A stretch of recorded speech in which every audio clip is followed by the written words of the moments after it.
my interest, as you've seen, is on asbestos paper, and this is only part of my PhD. So sorry for being a concentrated theme in this presentation. So in 1646, a scientific illustration of asbestos was depicted for Cassiano dal Pozzo. The illustration was part of a collection of drawings named by Cassiano Paper Museum, a sort of cabinet of curiosities on paper that the naturalist and member of the Accademia dei Lincei gathered during his life. The picture represents a stone of asbestos and 3 artifacts made out of it, and is an interesting document for paper historians for 3 main reasons. First of all, for the circumstance the study of such drawing reveals concerning the invention of asbestos paper, then for the observation that we can gather from both the subject of the drawing and the material support of the drawing itself, and finally for the implications that all these facts offer for a reflection on the influential role of paper for the rise of modern science. Much of the unexplored episode concerning the invention of asbestos paper can be inferred from some letters sent to Cassiano, now in the Lincean archive in Rome. Those documents indicate that Cassiano pursued a vivid interest in asbestos and its properties.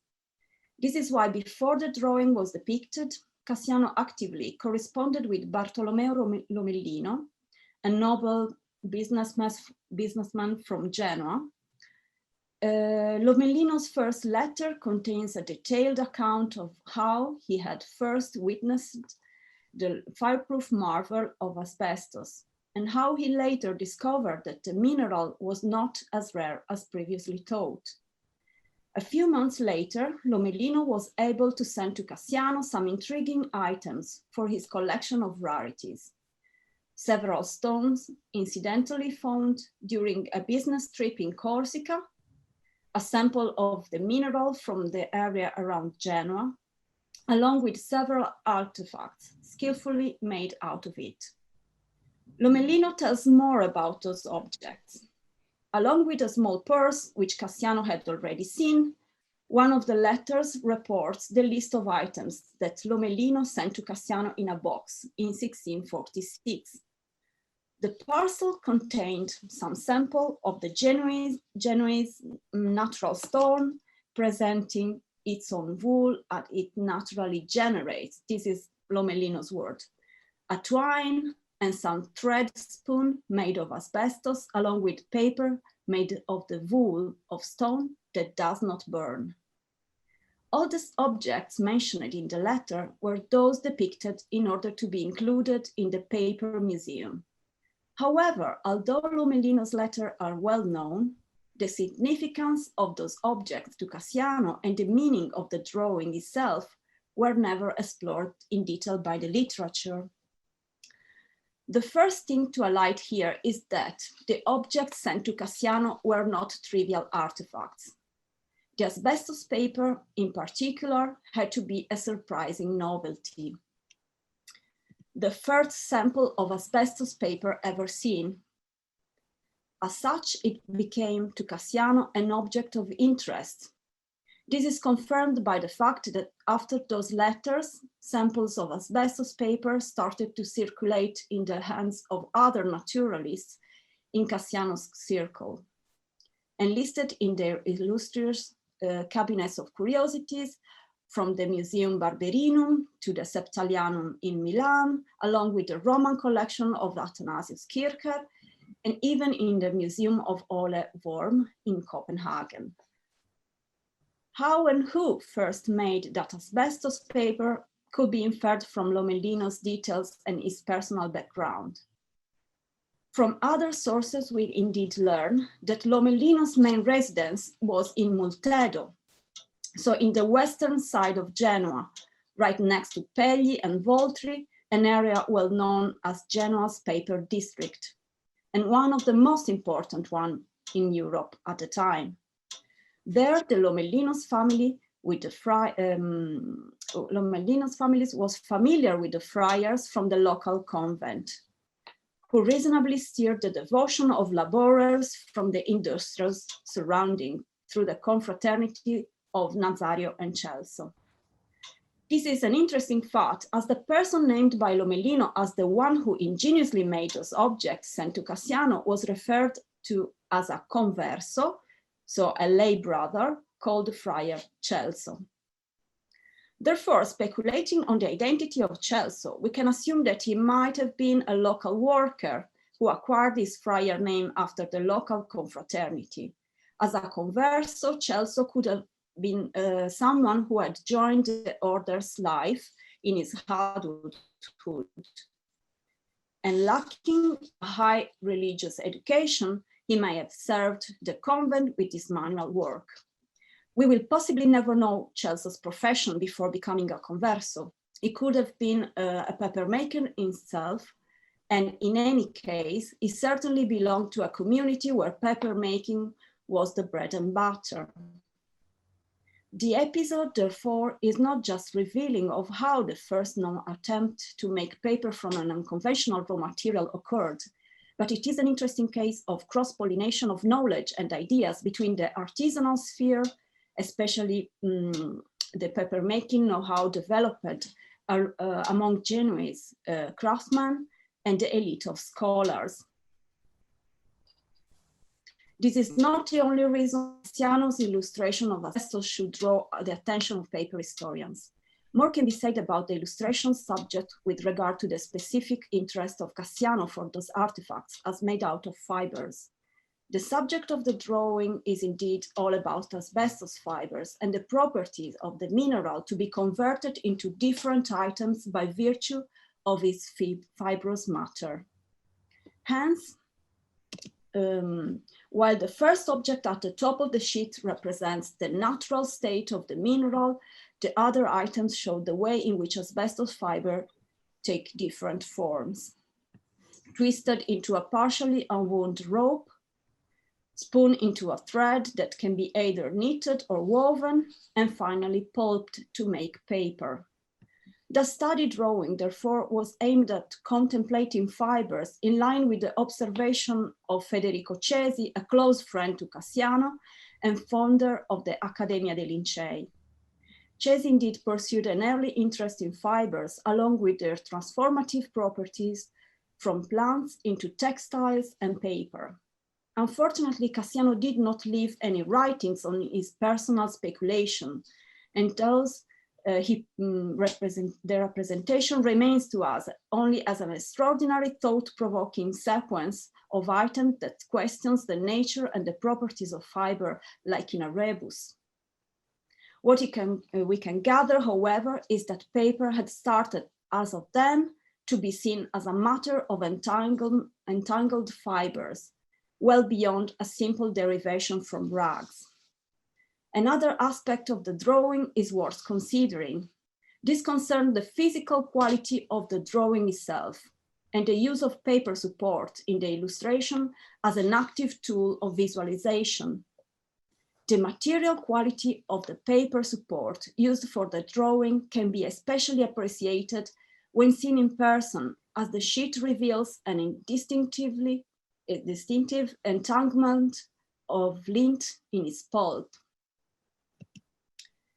The perceptible effect is remarkable. The fuzzy texture of that blue paper somehow recalls the distinctive fibrous nature of asbestos itself and seems to be aimed at expressing on a tangible level the quintessence of the uncanny material therein represented. Although this feature might seem to be the amusement of an erudite virtuoso, we can't help taking into account the fibers, alike paper, were among the ontological interests of the Linceans as primal constituents of natural bodies. Therefore, we should conclude that the paper support was intentionally conceived and requested by Cassiano as an integral part of that visualization through the medium, as if paper itself was accredited its own representative function. While we have just considered some aspect emerging from the study of Cassiano's illustration, The last part of this presentation is going to address the context in which the drawing should be considered as an example of visualization in the realm of science through the medium of paper.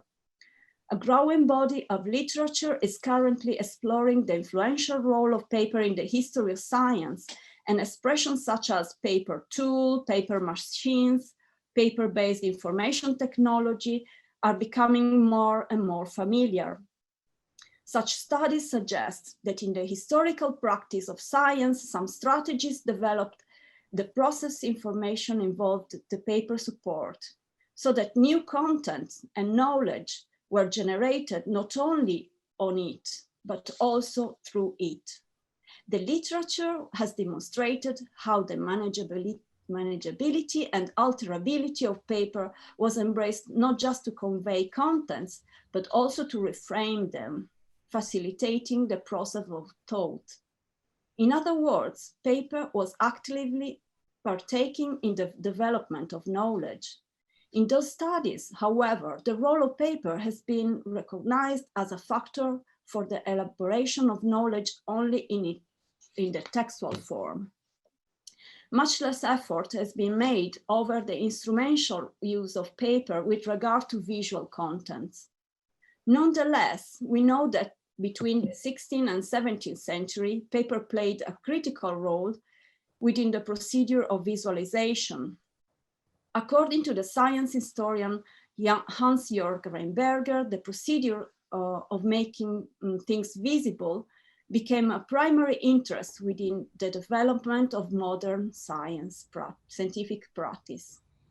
Reinberger indeed defined visualization as the foundational gesture of modern science, laying at the core of the production of knowledge. Pivotal to his theory is the role of epistemic objects, such as representations, diagrams, models, and also preparations, such as herbaria and nature prints. All of which, from an early stage, relied on paper not just as a mere support, but also as a resourceful material medium that could be diversely embraced to fulfill visualization. We know that the culture of early Linceans was well rooted on paper.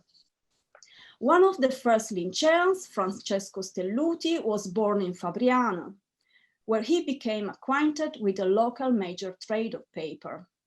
Stelluti was even in charge of supplying paper to Federico Cesi himself for his personal use by arranging Fabrionese paper makers to process the rags directly coming from Acquasparta, Federico Cesi's small dukedom.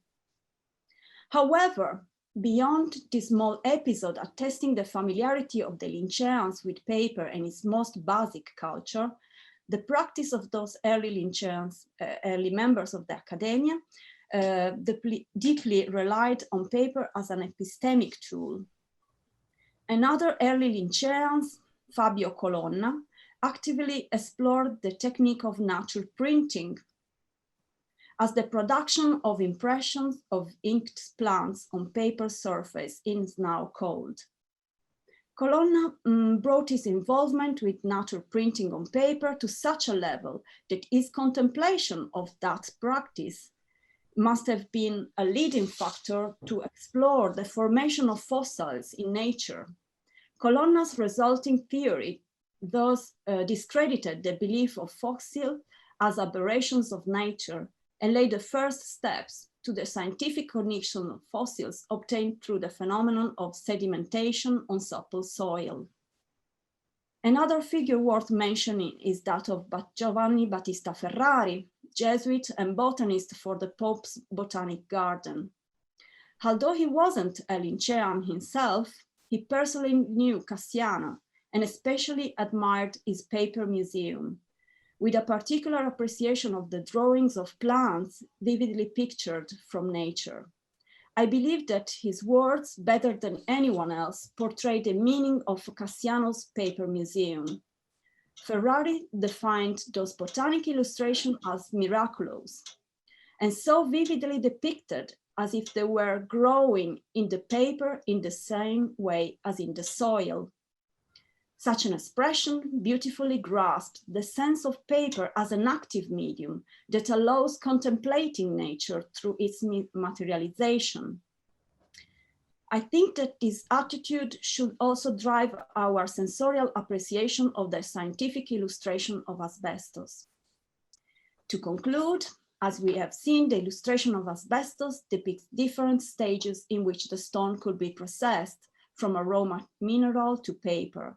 Moreover, the type of paper on which the drawing was made had been deliberately chosen to convey through its texture the tactile sensation of the fibrous nature of asbestos itself. As such, Cassiano's illustration not only provides us with a depiction of the first asbestos paper ever produced, which was made possible by the cross-pollination of knowledge and skills between the spheres of artisans and scholars. In doing so, Cassiano takes the observer through a visual journey about that material, a journey that through a novel, conscious use of paper enriches the visual experience by engaging a wider range of sensations. In line with Reinberger theories, paper in the hands of Linceans acted as an epistemic tool and a versatile technology for the visualization. Thank you.